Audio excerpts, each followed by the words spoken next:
Welcome to Undefined, the podcast about the space between evidence and expansion. I'm your host, Lauren Conlon, nutrition coach, counselor in training, and someone who is endlessly curious about nuance. And last week was our intro episode all about what you can expect here on Undefined. So if you're curious about that and did not listen, you can go check that out. But if not, today's episode is all about me and my story. I have been making content for a very long time. I've lived like 1,000 lives, I feel like, since I have started that. And I can't even remember if it was 2013 or 2014, but I have been posting for quite a while. So if you have been following for a long time, first, thank you. And I feel like this will serve as a reintroduction because I really do feel like I have lived a lot of lives and I'm in a very, very different space now and in an exciting way. But I do want to kind of reintroduce, I guess, myself. And if you're here and you're new, welcome. So great to have you join. And this will just be a ramble session. So get your drinks, get comfy. If you're like me, have multiple drinks at all times. So I don't know, like, let me know in the comments, are you guys multiple drink type girlies? Because I am, and I don't know what that is, but it is just a lot of comfort. And I say ramble because I know yap is like the term now, like yapper. I don't know if I'm considered a yapper versus a rambler because, like, listen, there's a lot of trains. There's a lot of trains of thought. There's a lot of roads. There's a lot of turns and twists. But I always come back to the point. It just might be a while. So not sure what to title that, but buckle up, get ready, and here we go. So it all started when I was 8 years old. Kind of kidding, but from a very young age, I started to develop some disordered behaviors and patterns around food and exercise. And I would say by about 10 was when things really started to pick up in a not so great way. And by 13, I was formally diagnosed with anorexia. And knowing what I know now as someone who, not even because I'm in a counseling program, but more so just my own research and knowledge and understanding, I didn't really have the capacity at that point to understand all of like what that looked like and what that meant. And part of that was because I was 13 and, you know, there's just certain ways of conceptualizing things, at least for me at that point in time. I mean, I know people who have these like memories and story recall from when they were like 4 and 5 years old. Y'all, you'll never catch me with that. Like, I literally have a handful of memories of things in that way. But I really do envy people who can remember like viscerally all these experiences when they were so young. I don't know. Part of it honestly might have been my eating disorder and just not fueling myself properly. And also I used to ride horses and I used to fall all the time.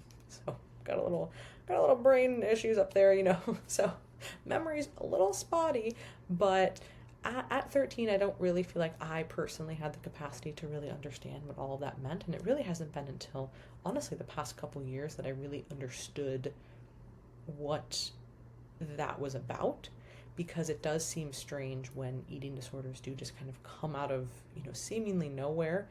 And it's never really out of nowhere, but that's what it seems like to everybody else.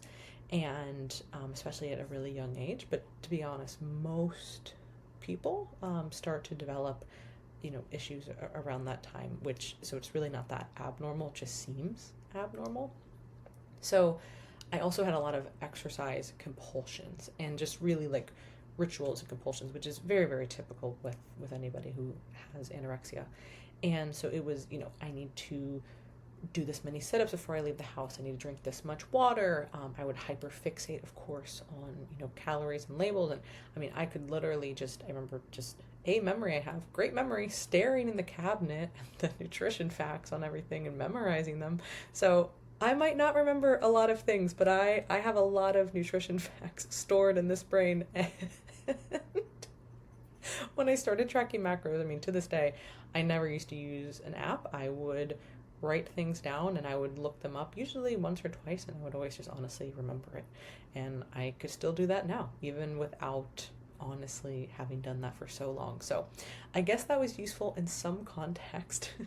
And I would use running as like this compulsive outlet, and it was more of like this thing where I have to do this much, and it was very like ritualized and again compulsive. But then I really realized once I was recovered, I actually like running, and not for this reason, and I was decently good at it for an endurance athlete, speed. So I ran track and cross country in high school, and then our junior year we started lifting weights and loved it. I was hooked. And I, of course, was not lifting super heavy or anything like that, but I just started to love it. So I turned my, previous disorder and a lot of these, compulsive behaviors into something positive. Now, I was still exercising a lot because I was running track or cross country, riding, and still showing at that point. And I would also go to the gym to lift or to take spin classes. Like I was like a nut. But at that point, it really wasn't this disordered thing. And I know people would probably go, oh yeah, no, trust me, I've been in healthy spaces and very unhealthy spaces and every end of the spectrum. And that truly wasn't. It was just things that I did enjoy. And it was interesting how something that could be so negative was turned into a positive. And to be honest, I grew up not really having something that like, I want to do this. Like, people have, I've always wanted to be X, or I've always wanted to do Y, and I was always really good at this. And I didn't really have that. I was really good in school. I was like decent in a lot of different subjects, but I never really had this one thing. And as much as I loved horses and loved riding and showing, I knew that wasn't my path. And I had friends who did things in that path, whether it was, go to school officially for things in that area, or actually like elevating their, their athletic abilities in that way and showing and higher up. And I just never wanted to do that. I knew running was not in the cards for me, like clearly not going to the Olympics over here. So like, what do I want to do? And I looked back on the experience of like, well, remember when you went to a dietitian and they told you what to eat, and that was pretty cool? And well, Florida State has a dietetics program, and I had a friend in the program, and I was like, why don't I just do that? And that is how I decided to get into dietetics as my first degree at Florida State, which I eventually changed. But it really was all stemming from my previous experiences, and also not hilariously, but I also had a therapist at the time, which now going back to school for therapy. So really like full circle moment, and have worked now with eating disorder population. So I look at that really challenging time, and it really ended up being used for good. So I'm really honestly thankful for it, even though I carry some of those things with me still today. There's different outlets for them. Not all of them are great, but they're still there. They're parts of my personality. But it is something that I have been able to channel into a positive, and I'm really thankful for that. So there's the background there. And also at the same time of deciding where I'm going to go to school, what I'm going to do, or what I think I'm going to do, I also got my personal training certification. I was running like the fitness kids camp at the gym. And like, also, if anybody knows me, LOL to that. Oh my gosh. But all the kids were alive somehow, so we made it. And I started training, and then I also went to my first bodybuilding show, and I fell in love with the figure division. This was 2010, so 2010 figure, very different than it is now. And I was just like enamored. I was like, oh my gosh, this is so cool. This looks like so much fun, and I love training. And one of the trainers at the gym, Sunny, I just got kind of talking to her about it after the show, because she was also a judge, and she was like, you should do that. And she was a very intimidating but just strong presence, and I was like, oh, okay, I'll do it. Like, I was like, sure, let me do a bodybuilding show. And I remember telling my parents, and they were like, okay, sure. And so I go to school, and I am living like the meathead life, going to the gym, sometimes 2 a days. I'm meal prepping in the dorm. Of course, I'm still partying on the weekends because, it is college, but, drinking vodka just straight because don't want any calories. Disgusting. Total maniac stuff. But did that for, the first year, still training, but not with the intention of doing a bodybuilding show, because a freshman at Florida State, like, most people aren't doing that, and this was still the time, which is so funny. I have to, like, really think back to this. There were barely any women training. Now, mind you, I'm in a college town. This is not like a representation of the rest of the world at that point, but it was still a pretty decent representation. There was, classes that were happening and cardio, but most of the women were not at the gym. They were doing those two things, and there was like me and usually one or two other girls lifting. And so it was definitely a different time. And so I come back and I saw Sunny again, and she's like, oh, you're going to do the show? And it was, mind you, now it's like 10 weeks out, maybe 8. And I was like, no. She's like, yeah, you should. I was like, oh, okay. And whatever Sunny says goes, right? And so I come home again, tell my parents, hey, I think I want to do this show. And now, rightfully so, they were concerned, so my friends were concerned, hey, is this going to like trigger your eating disorder? And I was like, no, this is so different. Which it is, again, to me, and how my disorder, started and where it stemmed from. Not the case for everybody. Certainly I've worked with plenty of clients who this has triggered their eating disorder to flare up, or it has actually created one. Different topic for a different day.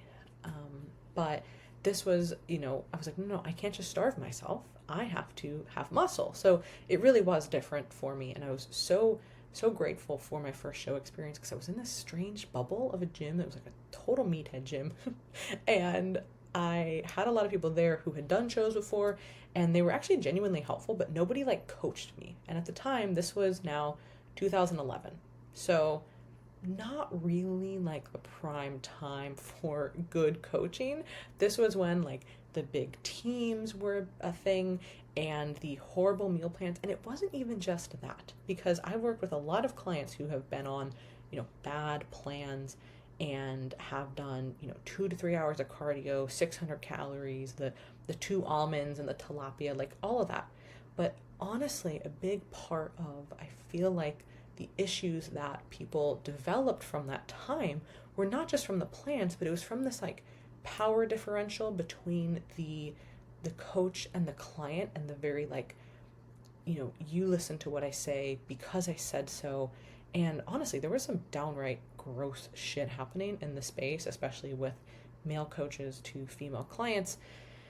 And most people know about those kinds of things. It was just like gnarly. So I am so thankful that I didn't have that experience, and that a lot of the people at the gym were like, hey, we're going to help you, but like you got to figure it out on your own. And that was a pretty cool experience, as now looking back and understanding like how learning and how growth works. It really was pretty great. So did that first show, but I was like, yo, I gotta have some more muscle for this, y'all. Like, this is, at that point I was 19 and, natural, and just not gonna hang in figure even back then. So take some time off.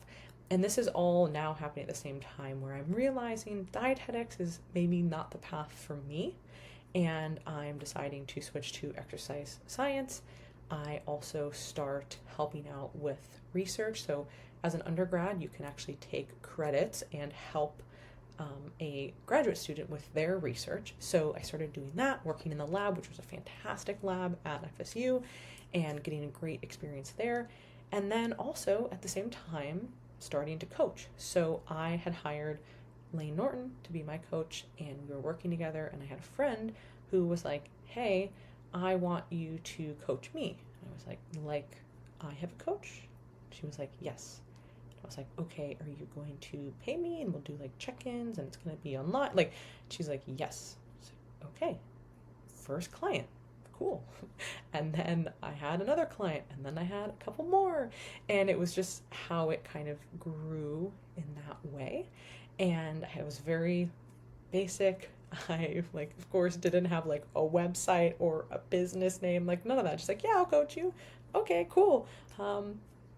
Let's do it. Here's my email. Like, it was so 2013. But that is how I got my my start to online coaching. And then I fast forward, I compete in figure again, and then the following year I do it again, and I'm just like, I go to Junior Nationals, which is a national show, and just everybody there is like, where's the bikini meeting? Where's the bikini meeting? And I'm like, bikini? Look at me. Look at how jacked I am for figure, right? And they're like, I was, at the time, this was when bikini really started to like change. And I wasn't really paying attention because I was just competing and in my own little lane. And then I kind of noticed like, all right, got like whatever call out I got. And then I looked at the girls who were in the top call outs for bikini, and I was like, okay, I kind of do look like that. And then I actually went to a camp that Lane was hosting for some clients, and he had people there to speak and present. And one of the girls there was Diana Dahlgren, who was a very high level bikini competitor at the time. And I'm like doing my figure, literally remember I'm doing my figure poses. And she's like, you're bikini. And I was like, I'm literally flexing my, she's like, you're bikini. Look at these girls. I was like, you're right. So I'd already signed up for Universe, which was another national show that summer, a couple weeks later. And there was a qualifier in South Florida, where I was living, for, just an NPC qualifier to go to nationals. So I was like, you know what, why don't I just do bikini? What's the worst thing that happens? I get last place. Who cares? See if I qualify. I ended up winning my class, so way better placing. And in the overall, I actually met one of my friends, Ruth, who fantastic athlete. Oh my gosh, I love her. That's what started our friendship. So it was really great to go to some of the national shows with her after that. And so I go to Universe, I get 5th, okay, way better. Go to USA's, get 3rd, okay, way better. And at USA's, top 2 actually gets a pro card.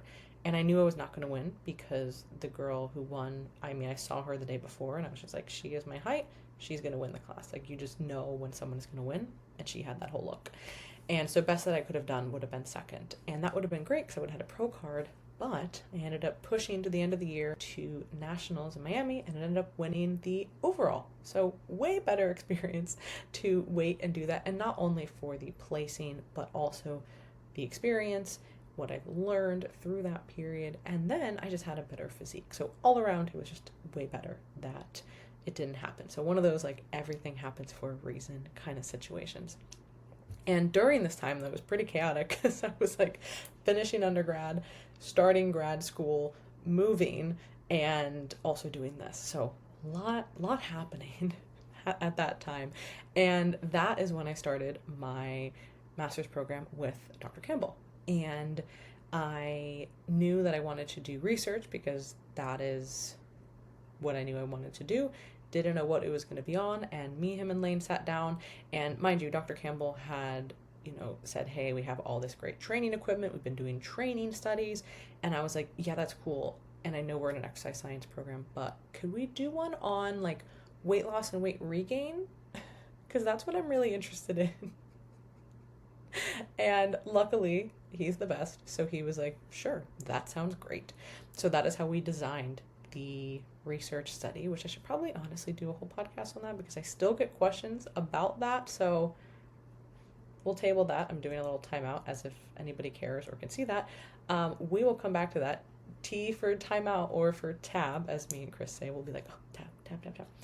So we'll do a different podcast on that. But did a really cool research study with Dr. Campbell, and it was very grueling. It was like a 22-week study. It was a lot, but it was one of the best learning experiences in my life because at this point I had been coaching now for a couple of years, and we were looking at, weight loss and weight regain, but tracking macros versus a meal plan.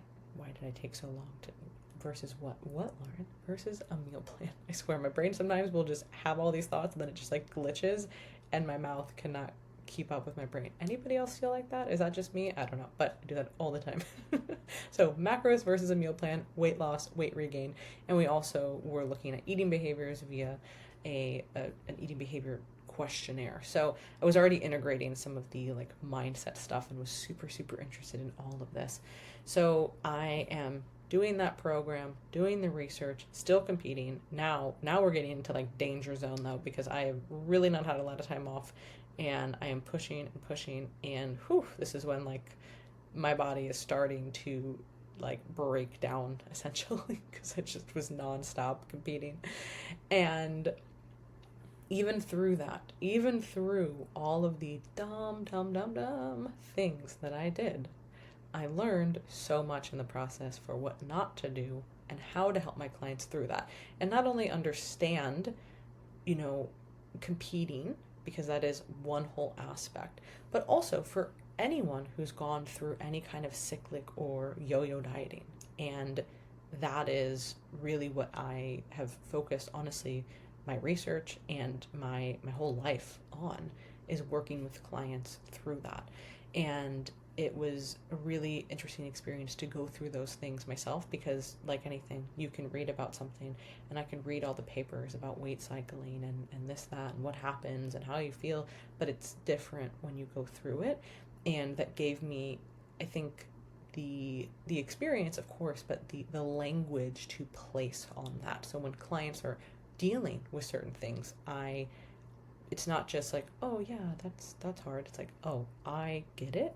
I've been there, which does not mean that you have to have experienced everything to be a good coach. Obviously, that's not true at all, but it certainly does help and gives that language to what are some of the problems, and also where are some areas that, we need to learn more about, and, what can fuel future research, or just future, not even like actual research, but just like reading things and understanding. So anyway, see, I told you it'd be a little bit of a ramble. I feel like I was doing good. And then the rambles have started, because I'm like, ooh, new podcast. Ooh, other idea. Ooh, I need to expand on that, but that's going to be too long for this. So I'm bringing it back. I'm trying to bring it back and not overly edit. Remember, if you guys listened to the last podcast, I'm trying not to overly edit and just be free. And this is how I talk. People in my real life tell me that they like when I talk like this. So will you guys like it as well? Everybody's like totally tuned out at this point. But anyways, so now we're getting to kind of a interesting space in my life. I have done, up until this point, a lot of pretty cool things. I've had a lot of experience in the space. Like I said, I did some in-person training. I worked a lot of demos, and which that was like a whole big thing back in the day. So I learned a lot about people and how to talk to people who don't really want to talk to you or just want to be dicks to you for no reason, and just a lot about the space. And I've done research, and I've had degrees. I've done all these different things. I've competed. I've worked with people, like all these things. And I also, at that point, 2015, I had started speaking. So I started doing speaking events. And so all these things are kind of culminating in my life. Like, okay, this seems like some things are going on positively. And then I had an injury in 2017, which I always will get banged up and have like little small injuries. But this one was pretty bad. And I remember it was like September or October, and I was still prepping. I still had shows to go. So I kept pushing, and I was competing until December that year. And then by the end of that year, my body was just like, no, girl, we are so done. And 2018 came around, and I was in so much pain all the time. It wasn't like a catastrophic injury to where it was like, oh, I herniated a disc and I can't move. It wasn't like that, but it was one of those things. We still never really know exactly what it was, because I waited way too long to go to anybody for help. Big surprise. And again, learn from my mistakes. So we think it was some kind of like a glute muscle like tear is really the best way I could have described it. And then all of the compensatory behaviors around that to really protect it, and all of the overposing and the dieting and the training and all of that, I think just all collided. And I was having so much pain, and I was still able to do some stuff, but it wasn't like debilitating in that sense, but I could really barely train the capacity that I wanted. Even sleeping was getting hard. And so I was like, all right, I'm done with school. I'm not competing because I can barely work out. And this was really the first time where I was like, who am I? Whoa, like, am I a person outside of these identities? And that was really the first time that honestly I can confidently say that I didn't know who I was or what to do.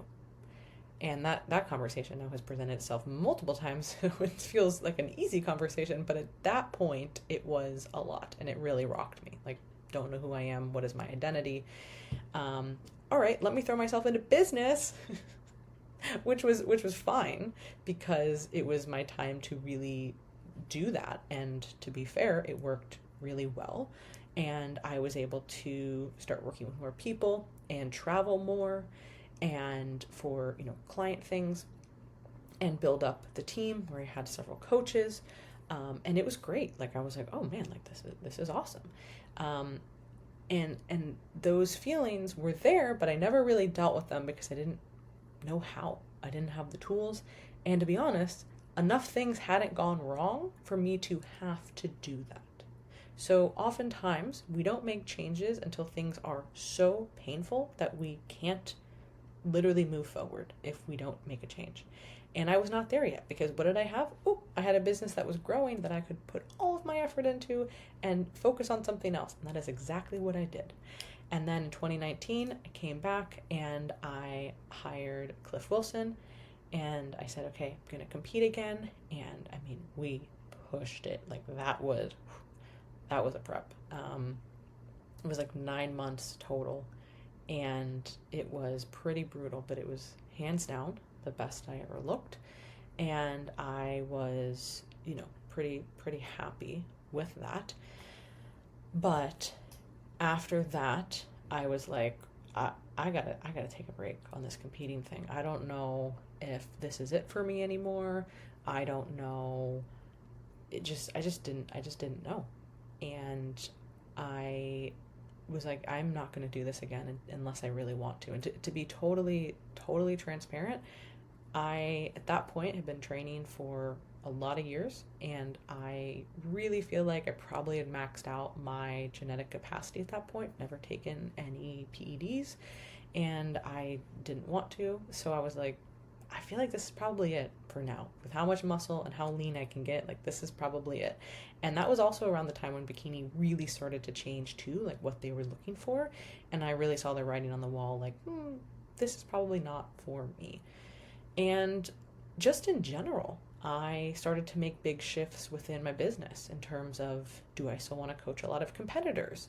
Or, do I want to be at the shows all the time? Or do I want to work with other people in a different capacity? So a lot of things started to change, and this kind of restlessness started happening internally. And then I, a couple years go by, some changes have been happening, COVID's come and gone, business changes have happened. I pick up jujitsu for a couple years, do that, get in that, get out of that, just have a whole different thing. And then at some point in, when was that? Like the end of 2021, really things started to unravel, and I went through a pretty big breakup that was significant. And just, that was like the tip of the iceberg. And I thought it was a lot of it, and it was, but it was really the tip of the iceberg of figuring out the question that I had back several years before, like, who am I outside of my like forward facing identities and my accomplishments, like who really am I? And I finally, for the first time in my life, started to look at that. And I started to slow down, and I started to become introspective, and I started to really just sit with myself, which sounds not that hard, but as someone who quite literally could not do that, it was excruciating. And when you really sit with yourself and you strip a lot of things away, you learn a lot. Like, things become very obvious, and things that you previously avoided or didn't deal with, whoop, they're like right here, like not going anywhere until you do something about this. And I feel like it's one of those things, like once you open it up, like you can't not see that or do something with it. And I would say that really I'm very, very good at escaping and avoiding things. Like, excellent at that. A plus plus plus for that. And it is something that I have always struggled with and will fill my time and my mind with other things. But I finally was like, no, you're not doing this. You need to figure these things out. And what was so interesting was that it took me to a place that I was just doing less, and I had to be okay with that, and I had to be okay with being less productive. And big quotes around that, which, to be fair, like on paper, I was absolutely less productive, like no doubt about it. But that gave me space. Literally just giving myself space to do things allowed me to figure out really who I was, what my interests were, the person I wanted to be, what I wanted to pursue. And I know that most people honestly go through this at different points in their life. And I feel like some people go through this sooner, some people go through this later. Mine happened around 30. And I feel like that's pretty common for a lot of people that I speak with, particularly other women. And I don't know what it is about that, but yeah, that was my experience of really what we will call, there's no really other good word. And this word I just feel like has been it just has a negative connotation now, but my awakening to really just figuring out who I was. And so through all of those weird things that I started doing, I really discovered, like, wow, this is like what I like. This is how I want to be, how I want to show up. And it's not like I was intentionally not doing those things before. So that's where, because sometimes I'll look at myself and I'll be like, wow, I feel like this is like a whole, like literally different life. Like I literally feel like that sometimes. And I'm like, was I really just like lying? Or like, I'll think all these things, like, was I putting on this front? And it never felt like that, because I wasn't intentionally doing anything like that.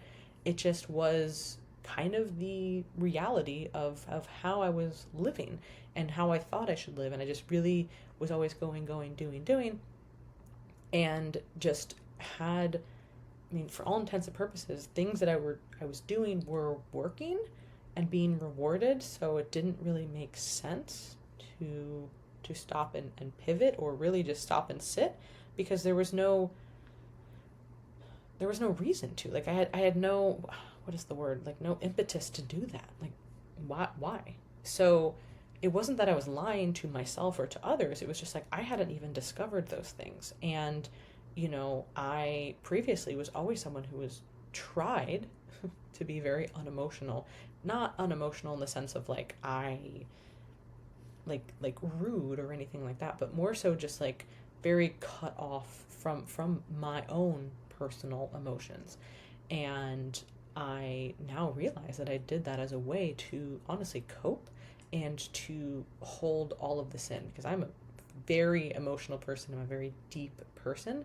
And I truthfully feel like that was a driver of my eating disorder, now that I have enough capacity to recognize that, and enough knowledge, and enough just honestly reflection to see that that was probably the start of that. Was I had a lot of emotions. I didn't know what to do with them. I had to channel them somewhere. And people channel those things in different ways. And that was just happened to be the outlet that I chose. And so now I am very comfortable sitting with a wide range of emotions. Listen, some days I'm like, man, I wish I hadn't opened up this box, because Some days it would be so much easier just to be like, I don't care. But now it's about saying, okay, I have these emotions, I feel them, and I'm learning how to express them better. And I'm learning to tap into different things. So it sounds so, like, as I say this, I'm like, there's always like multiple tracks in my mind of like what I'm speaking, what I'm thinking, and then like what's next. I'm like, everybody's gonna listen to this and be like, wow, congrats, you figured out you have emotions. Like, you're a person. But that was not something that came natural to me, nor was expressing that in a normal way good. I would either not express it or I would get very, very upset. And there's obviously still times that those things happen, but I am learning and have learned how can I manage these types of things and put them into healthier ways. And, like I said, really just figuring out, like, what do I like and what do I want this direction to look like? And so as I'm rounding this out, because if anybody is still here, I appreciate you, because I feel like the ending was definitely the best part. But anyways, as all of this is kind of happening and I'm updating, honestly, like how I want to show up as a coach, the type of information that I want to put out, and, just what I want to do moving forward, I started to get this nagging feeling of like, you need to go back to school and it needs to be in some kind of psychology realm. And for anybody who has gone through school and you've gotten a master's, you know that the typical next path is get a PhD, especially in certain degrees, not in everything. Like if you get an MBA, that's not necessarily the next path, but in the exercise science kind of space, that is like what is normal. Like, well, what else are you going to do with that? Just go get a PhD and then go teach. And I just, after I finished that program, I was like, I'm not meant for more schooling right now. But I kind of always felt like I was going to get another degree, and I threw around multiple times, like, should I get this? Should I get a PhD? Should I do this? And I love research. Should I do more of this? And I was like, this is all like ego. This is all like literally my ego being like, you need to get this because other people have it, and da da da. So when this started popping up, I was like, is this just another version of that? But I really was like, no, I truly want to help clients get through the door of their, mental and emotional problems that I'm helping them get to the door right now, but I can't lead them through it. And I don't need to, but I want to. And I don't have the skills, and I don't have honestly, the credentials and the schooling and the capacity to do that. Because you can read a lot of books and, have a deep understanding, but if you really want to operate in that capacity, like, that does have to be like legitimate. And so I was like, you know what? Why don't I just apply to a couple of programs and see what happens? And because I spent all this time wrapping it around in my mind, a million different ways, what I should do. And then I was like, just apply. You might get in everywhere. You might get in nowhere. And then that will make the decision pretty clear. This isn't the path. Or, whatever will come up. So I applied to a couple clinical psych PhD programs. And then I applied to a couple mental health counseling programs. So AKA therapy, that will be, every state is a little bit different. So where everybody is listening from, every state and every country does this differently. But essentially, I would be doing what most people consider therapy, and I will be an LMHC, so licensed mental health counselor. So some people in some states is like licensed mental health professional, and then of course there's different sectors to like social work and marriage and family therapy. So those are all operate under the same kind of a realm of therapy. And then a clinical psychologist, that is a PhD, and you have clinical experience, but it's much more focused on research and potential for you to teach and all of that, which I love that as well. But I really knew, I was like, as much as I love teaching people, like I love mentoring other coaches and teaching my clients, in the current academic system, I just can't see me being a fit for that. It's just such a nightmare, to be totally transparent. And I do know that I love working with people. So I was like, if I can have the opportunity to do that, I will, probably go that route. And so that is what presented to myself. I didn't get into the PhD programs, and I did get into the counseling ones. And I was like, you know what, this is the right fit. So I have been in that now for a year, and starting at the time of this recording next week, a couple more days, starting my second year. And I am so thrilled with my decision, and because truthfully, I feel like I am getting one step closer, even though it feels many steps away, one step closer to being able to bridge that gap, because I work with so many people who have health and physique goals, but they also have a lot of deep mental and emotional trouble.